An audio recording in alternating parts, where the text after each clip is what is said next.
અમદાવાદ શહેરમાં ભર ઉનાળે રસ્તા પર ભૂવા પડતા જોવા મળી રહ્યા છે।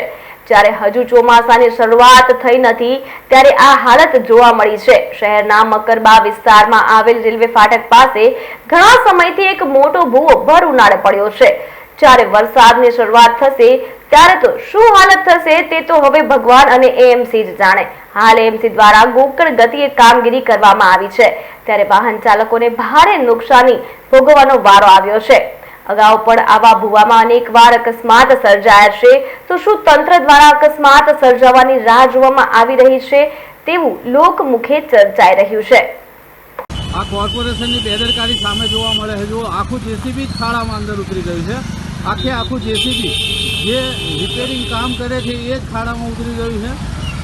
કોર્પોરેશનની જવાબદારી કેટલી છે કે આ રાહદારીઓને કેટલી તકલીફ પડે છે। અહીંયા તમે જોઈ જાઓ, રાહદારીઓ વાહન ચાલકોને ખૂબ જ નુકસાન થઈ રહ્યું છે। અહીંયા ગંભીર બેદરકારી 1 મહિનો થવા છતાં પણ અહીંયા કોઈ કોર્પોરેશન ધ્યાન આપી રહ્યું નથી અને આ જેસીબી જે તમે જોઈ રહ્યો છે રિપેરિંગ કામ માંડ્યું હતું પણ એક પણ ખાડામાં ગરકાવ થઈ ગયું જોવા મળે છે। અહીં રાહદારીઓ વાહન ચાલકોને ખૂબ જ હાલાકી ભોગવવી પડે છે તે તમે જોઈ શકો છો આખું।